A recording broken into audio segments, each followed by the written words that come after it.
Chapter 15. You don't have to shoot to go hunting. The old man had kind of eased up on heavy hunting and fishing in his declining days. He would say, "I think I'll send a boy to do a man's work, and run me off to the fields or waters, while he snugged himself with a dram in front of the fire."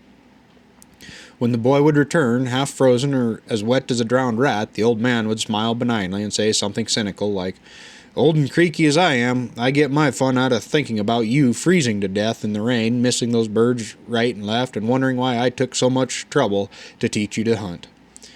As I approach senility, I find that now I'm the old man, and I get my kicks out of not hunting, but making it possible for other people. Not that I sit by the fire, but I still receive more satisfaction in watching over people new to the business enjoy themselves, and incidentally make all the mistakes that I once made when I used to when I was playing the lead myself. The best thing about hunting and fishing, the old man said, is that you don't have to actually do it to enjoy it. You can go to bed every night thinking how much fun you had 20 years ago, and it all comes back as clear as moonlight. You can listen to somebody bragging about the fish he caught, or the deer he shot, or the day he fell in the duck pond, and it is kind of immortality because you're doing it yourself all over again. In the meantime, and I don't mean to sound like a Pollyannan, you actually do feel that it's better to give than to get. Also, a little healthy sermon on game conservation creeps in here, because if you've done it once and done it twice and done it 3 times, then what's wrong with knocking off and leaving some of the raw material for the other feller? The old gent's sentiments kept coming back when Mama and I first took some tenderfeet to Africa. Apart from taking necessary camp meat and doing a little bird shooting, I never fired a shot. Bob and Jane Lowe were the guests, and if you took a poll on Lowe, I think he will sound off strong for the safari business. As for the blonde and beautiful Jane, a lady you'd more expect to see in a slim black dress than at the 21 Club, well, you never saw a woman fall more speedily and permanently in love with Africa and bush, bugs, dust, rain, stuck vehicles, and all. The elegant Tijuana never mouthed a complaint that I heard. Her husband was a daily delight. Nobody else had ever been to Africa before. He discovered elephants and lions and leopards. He was the first living man to see a green plain dotted with 1,000,000 antelope and gazelle. Nobody else had ever laid eyes on a buffalo. Such a small thing as the taste of an orange squash became more potent than champagne. He was nearly incoherent for a week after he killed his leopard, under rather unusual conditions. The leopard, it appears, went into a piece of bush in broad daylight, and Lowe and the gun bearers dived in after it. Then the leopard began to track Lowe. Later I found its footprints atop Lowe's big pug marks. They beat the bush 3 times, and finally the leopard tore out into the open with the gun bearers just ahead of him. The boys turned right at flank speed, and the leopard turned left, also flat out. Lowe executed a snappy shoulder shot and was back in camp by 11 a.m. with his Land Rover full of lovely spotted cat. I had about 5 other toms feeding from trees, but this one had been reaped by Bwana Makumbwa Siana Kabisi Lowe on his own, all by his little self, and he was fit to bust. He broke out in a rash of babble, and I was looking over his shoulder to see how big the slain Chewy was. Lowe grabbed me by the collar and shook me violently. "You're not listening to me," he screeched. "You're not listening to me." And then the boys went back in for the last time and fired some shotguns, and the cat came, and so forth. At the end of a conversationally leopard-drenched week, the girls and I came to a solemn conclusion that we wished the leopard had shot Lowe. But you must consider that while Lowe was having this high adventure, which was traveled verbally from Africa to Spain to America to London to Paris, I had more fun listening to it than if I'd committed to it, having just shot a difficult joy myself the month before Bob arrived. I plain didn't need any more leopards for myself. It still pleased me to know that if Bob hadn't shot his cat on his own, I knew enough about baits and the right trees to drape 'em into to have 4 or 5 big ones coming earlier and earlier every day, so drunk with power over the reeking big pig they were. I found that cutting down a stinking mahogany, half-eaten warthog can be fun. I knew that nobody else would poach on my tree, and that the leopard would be saved for another year.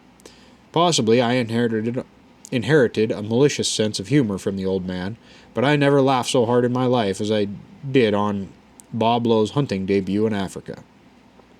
I had sent the trucks and jeeps on ahead, and we flew in a makeshift airstrip whose boundaries were marked by strips of toilet paper held down by rocks, and the wind direction indicated for the pilot by a greenwood smudge fire. Bob and Jane literally flew from starkest civilization into darkest Tanganyika bush country. The camp was made and ready in a beautiful new site I'd found a month before, and all the boys said, "Jambo Bwana, Jambo Membasab." Memsab. Lowe had on his new bush clothes from Ahmed Brothers and my floppy Texas Stetson with the leopard tail hatband, and he looked exactly like a white hunter as played by Stuart Granger with a mustache. The tables were set up in the mess tent with an array of bright bottles, and the refrigerators were humming happily, and a bantam chickens we used as alarm clocks, Ruby and Rosa, had already settled in, and Rosa had deposited another egg behind the refrigerator. The Grumeti River chuckled happily, and the trees were green, and the fresh mowed grass was a velvet carpet in front of the tents. Lowe was fairly panting to try out his, or rather my, weapons, so we exposed him to a topi and a tommy, and after the usual trial and error, he was blooded. He came back to cool drinks and dinner, convinced that somebody had made a mistake, that we had blundered into Waldorf, which had suddenly been moved to the Bronx Zoo. The first serious hunting day was miraculous. We picked up 14 lone buffalo bulls, all shootable. They galloped into a small piece of bush. Lowe went in after them with a little man, and he could not know that in that patch of bush were a couple of lions, a herd of buffalo, and a cobra. He also could not know that the bullets from my 450-400 double had gotten confused with the bullets from Don Bousfield's 450-400, and that our guns were chambered differently. Lowe was forced to wait until one of the boys haired back to my vehicles for fresh asparagus, so to speak, leaving Lowe more or less naked in the presence of many large hooved, horned, fanged, toothy things, now wondering to himself if Africa was always this way. Eventually, organization triumphed, and Lowe shot his buff. But I shall never forget, as an innocent bystander, the picture of Lowe, all the buffalo, all the lions, and the cobra suddenly sprouting from the clump of bush. I must say, in behalf of Lowe, he quailed not, and neither did he flee. He was a touch ashen at the end, but that sweet 450-400 spake happily, and Lowe managed to collect a better buff on his first day than it took me 2 safaris in 6 months and about 1,000 miles of unpleasant walking and crawling to find. He was no good at all for anything the rest of the day when the enormity of his achievement dawned. I do not know many of the details except second-hand of the good Bwana's achievements in the veld, as I was chief babysitter for 2 girls, and it seems all I did was pour gin and tonics, explain whistling thorns and why they whistle, and womp up birthday parties. Miss Lowe passed another milestone, I believe 21 is the accepted age for all ladies, and I laid on a flock of cannibals to do her honor. It was quite a birthday party. First, I had to explain the basic ingredients of happy birthday to you in Swahili to Matsia, the Lowe's personal boy, who is a Wakamba. Matisa then retired to the bush to retranslate the ditty into Kamba and emerged, beaming with a series of grunts which ended, "Dear Janie, to you." Meantime, while the birthday toast, martinis, very dry, were being hoisted, I managed to smuggle 75 Walcoma warriors into a patch of bush nearby without the knowledge of Memsab Lowe. This is a very difficult feat, for the gentlemen had been painting themselves for 3 days past, wore lion-maned headdresses, had iron rattles bound to their legs, carried knives and spears, and were all slightly drunk and in a most festive mood. They erupted as a Maasai war party descended into the Kikuyu, and for the first and only time in my life, I saw the cool Madame Lowe shaken out of her calm. 75 war-painted Acoma lads in full fighting regalia is not a sight to sneer at, especially when it erupts into your lap. I suppose a birthday party in Tanganyika is as much a time of hunting as a fish fry or a picnic as the lion Lowe did not shoot is a part of hunting. We had special permission on some lions for Bob, but after he made friends with a few of my Leone friends, he flatly refused to shoot one. This suddenly raised him in the community concept from tenderfoot to a member of the Old Gentlemen's Club. We had been more or less shaking hands daily with a couple dozen of the gracious, lazy blaze beasts, including 2 youngsters that were the most beautiful things I have ever seen on 4 feet, one so dark he was almost blue and the other blonde as Marilyn Monroe. My God, Lowe said, how can anybody shoot one of these lovely things? Be like shooting your best friend. No thank you very much, no lions for me. To see a man go from gun-happy to conservationist in a week is quite a thrill. The average first-timer says something like, how many of what can I shoot today? And the professionals look at the gun-bearer and shrug slightly. I couldn't have been prouder as the father of twins than when Lowe turned down the easy lions. The entire atmosphere of the camp changed so that you could almost taste it. It changed some more when John Sutton took Lowe on what John calls a recce run to see what had happened to the elephant concentration that had been disrupted and widely scattered by unseasonable rains. 50 miles over no track is a long journey in a Land Rover. Sutton, a serious professional hunter, conducted Lowe on a jaunt of over 600 miles with no camp and no sleep. If Sutton was a basket case when he veered the Jeep into camp, Lowe was an uncomplaining corpse. I felt fine. I had been bird shooting with the ladies, and Rosa had laid another egg. But Lowe returned from the dead and got onto his shaky feet and took off the next day with the other hunter, Don Blousfield. Living under a poncho on short rations, he didn't come back until he had a beautiful pair of tusks. This was the diploma. We packed up and went to Mombasa and then to Malindi and simply went fishing. Lowe's safari gave me more satisfaction than any of my own. We shot out the license in both Kenya and Tanganyika inside 4 weeks and did not acquire an inferior trophy. He never shot once to hear the gun go off, as with ships, safaris can be difficult tests of friendship, and in the month we 6 white adults, me, Mama, Jane, Bob, Don, and John, were together, there wasn't a cross word. And I have known fast friends of years to cease speaking after 3 days in the bush. My most serious hunting throughout all this was a private vendetta with Ruby, the bantam cock. Ruby and I hated each other on sight. He would leap into my camp chair, crow, and deposit droppings. Then he would crow sneeringly and swagger off to peck Rosa on the head. I armed myself with a siphon bottle and stalked him relentlessly. I may not have collected anything for the wall, but there is one bantam rooster that knows when he's met a better man. I got him one day in full flight using a duck-length lead with the soda bottle and shot him down in extremely moist flames. Thereafter there was no doubt in Ruby's mind about who was running the show. The Lowe safari worked so well that I decided to test my luck a little more. I had a Spanish chum and I thought I knew him pretty well. I'd take a chance on Ricardo and, well, we'd see. The old man had a pretty firm idea about friends in fresh circumstances. A man, the old man once said, ain't no built-in hero in the woods or on the water. I don't care if he's got $10 million and 6 yachts. He ain't a hero to his dog if he shoots bad, and he ain't a hero to his friends if he hogs shots. You give me just one weekend in the woods or on a boat with a man, and I can tell you if he beats his wife or is likely to run off with the company's money. This was not the first time it had been said, but the truth persists. It takes anywhere from 2 days to 2 weeks to prove it, but in the end it always comes out.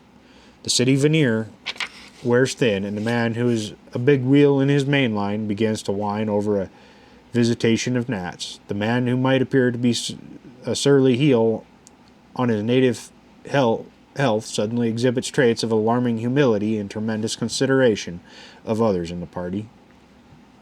Thinking back to when I was a boy and the old man was not only younger but remarkably spry for his then considerable age, I can recall that we broke off diplomatic relations with one of his best friends. It was a simple matter of politeness involving quail. The friend was a shot hogger, and he was always so close on the dog's heels that if a bird got up, you had a simple choice. Don't shoot or else shoot the friend in the back of the neck. When you walked into a covey past a pointing dog, the friend would fire across your bows if the bulk of the birds went your way. I spent half my life teaching dogs to honor a point and behave like decent human beings. The old man said, now I got a friend who don't even know how to behave like a decent dog. I think maybe we don't hunt with Joe no more. And we didn't.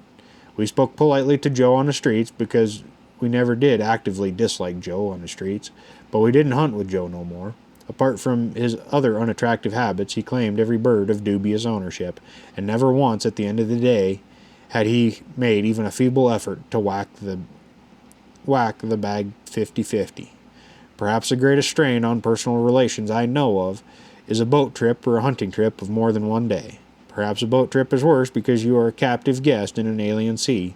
However, a safari which can stretch into weeks and months almost invariably winds up in strife. The communication is too close, the community too big, and generally the people too small. I've usually come out pretty even with the people I've taken on safari because they have more or less presented under other circumstances. That's to say, I've hunted and fished or visited with them before, and that way you get a pretty fair idea of what you're liable to buck. When you still can't plan on the outcome, I've known people who went out only to photograph suddenly to develop a bloodthirst, and people who started out wanting to shoot the entire list to wind up as bird watchers. Africa, as any reader of Ernest Hemingway will know, has a tremendous effect on personalities. The brave become cowards, the cowards become brave, and the bore becomes interesting, and the practiced charmers become bores. And it doesn't really need Africa to dredge out the true insides of a man or a woman. You can do it as easily in North Carolina or on the northern frontier of Kenya. Somehow, even the birds and animals seem to sense it too, and certainly the natives know. I was on a grouse shoot in Scotland a couple of times, and after the first day or so, the local gillies could give you a pretty fair rundown on the general character of the clients involved. It would not surprise you to know that it was only a matter of time before Margaret would divorce Peter, or that Ian would abscond with his bank's funds. And you can't depend on precedent or type or provision or previous condition of servitude. We'd been lucky with Bob and Jane Lowe. Now I was taking out this Spanish friend, Ricardo, with Harry Shelby and John Sutton. Again, I wasn't shooting anything but birds and camp meat, and so this Spaniard had the rare opportunity of having the two best professional hunters in Africa, in my opinion, at his personal beck. If you could meet the right people, Spanish shooting is fabulous, and those people like to keep abrasive guns hot and a loader busy. I just kind of wondered if Ricardo would want to shoot the first elephant he saw, or a maneless lion, or a lousy buffalo, just to hear the gun go off and collect a batch of flesh. I should not have had the reservation. Shelby and Sutton said later that this was the best safari, and Ricardo Cicere of Madrid the best client of their combined experience. Let me explain Ricardo. He is a millionaire, and he made all the money honestly while he was in his mid-30s from a standing start of $200 cash. He had a fabulous war record with the British and the Americans when he ran the underground in southern France. He is a good rider, a fair bullfighter, a good horseman, a good shooter, and an art connoisseur. He has an enormous yacht, and he knows everybody of much importance from New York to London to Monte Carlo to Paris to Madrid. If ever a man had built-in possibilities to be a bum in the bush, it was Ricardo. Not a bit of it developed. From the day he hit Nairobi, with his face beat up from an auto accident on the way to the airport in Madrid, Ricardo was a smashing success. My old friend Shelby had a pair of perpetual pistons for legs and a burly body of a bull buffalo. Ricardo had been sick apart from his accident and wasn't in the best of shape. Shelby damn near worked him to death. They were up at 3:30 a.m. every morning to drive a couple of hours to make a morning approach and to kill a lion. When each of these approaches proved abortive, they spent the rest of the day tracking elephants. They generally arrived back in camp where I was living in opulent ease about 9 p.m. We were far north in Kenya, and the sun smote mightily down, and the bugs bit, and elephants invaded the camp, and the vehicles got sick. But nary a word of complaint from Ricardo, who never had a decent lunch in camp the whole trip. He and Shelby would shoot something, a bird or a small animal, and broil it on a green stick.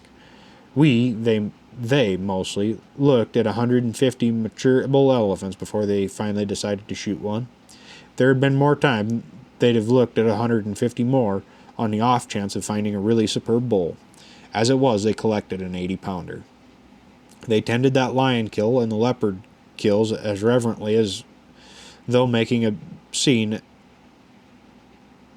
obeisance at a shrine. They averaged 200 rattling miles a day in the hunting car and about 20 on foot. Ricardo almost fainted from the heat one day, but he didn't beef. He got up, mopped his pale brow, and went back for more. I confess shamelessly that most of us, when we are shooting guinea fowl or spur fowl for the pot, brass off into a clump of sitting birds with the idea of collecting meat, and we do the sporting thing with the other barrel when the birds take off. This is intelligent because anybody who has ever hunted a running bird knows that you can't run fast enough to flush them yourself, not within gun range. But Ricardo would have none of this firing into a flock. He'd loose off one barrel into the air and then take his chance with the flyers. He was pretty lucky one day. Some birds crossed his pattern and he knocked off 8 with one salvo, flying. It is possible to murder thousands of sand grouse if you let them come close enough, tornado twisting like teal, to the lone waterhole they are forced to patronize for their daily sip in a desert land. One shot and you've got 10, 20, 30 grouse.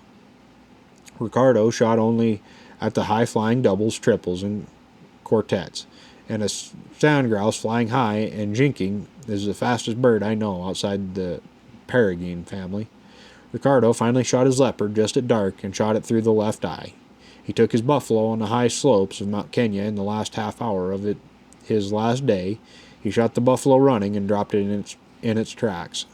During the entire month there was no hint of impatience, no complaint about the tremendously hard work, no whining when killing effort turned into failure. He could have shot a half-dozen lions, but none were good enough. So he didn't shoot a lion. He could have shot up the countryside and didn't.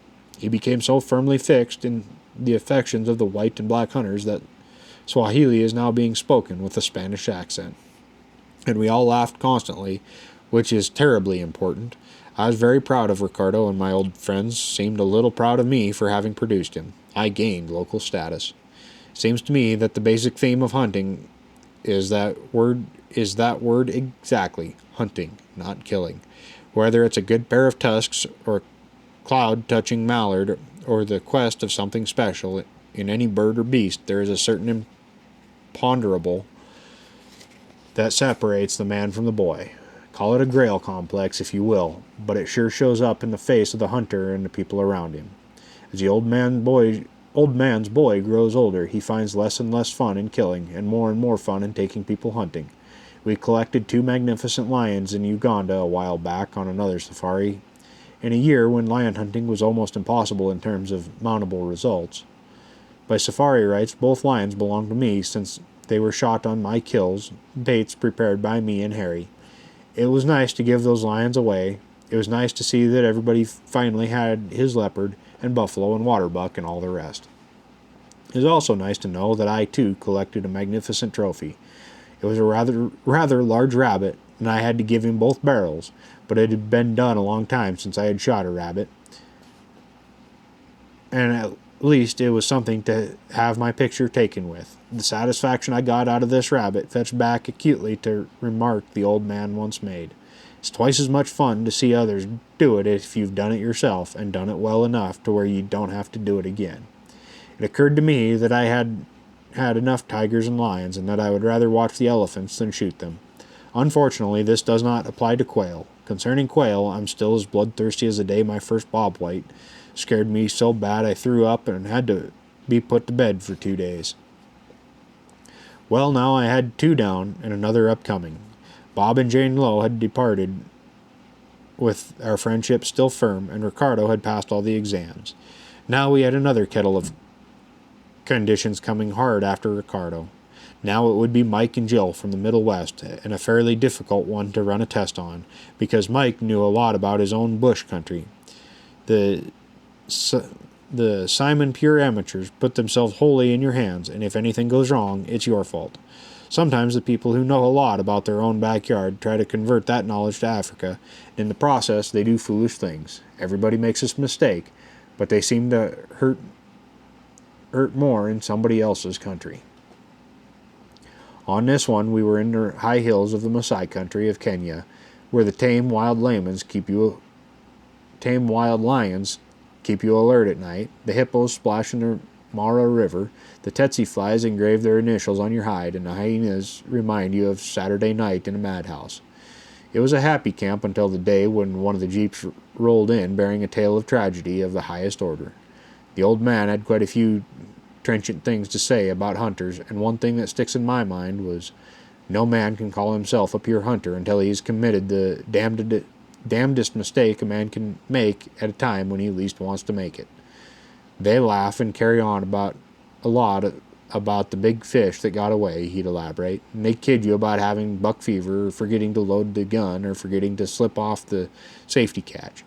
But if you will prowl into the life of any man who's spent considerable time hunting and fishing, you will find that everybody, at one time or another, has made a mistake that caused him to kick himself in the behind for the rest of his natural life. And it's never a big mistake. It's some damn silly little blunder that the average backward child wouldn't make, and it always happens to people that ordinarily know the hunting and shooting business backwards.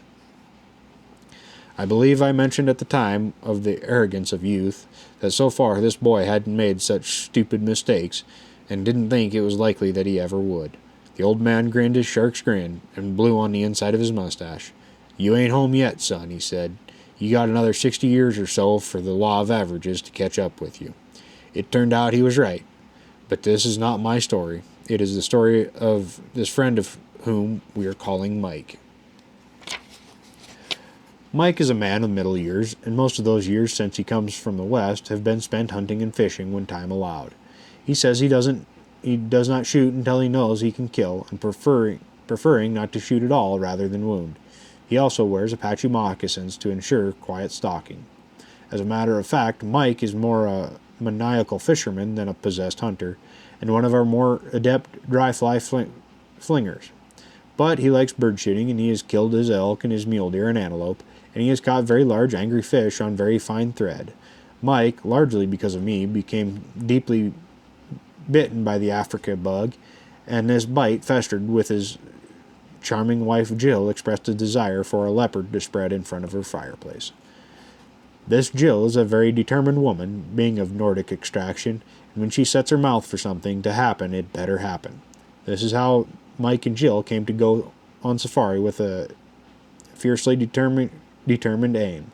Mike would shoot a leopard, and Jill would unfurl it in front of the fireplace for the puppies and the children to roll on, and occasionally a martini might be mixed to recall the good old days in the African bush. Then Jill would tell all and sundry how her man Mike dragged this lovely spotted pussycat out of the bush by his tail, just because Jill wanted a rug for her teepee. Well, sir, the safari traipsed all around, up from Kenya to darkest Uganda, and then back to Kenya, long, dusty, trail-wearying miles, just to see if somehow we could not collect a leopard for Mike. Animals were dispatched and slung into the trees and left to ripen enticingly.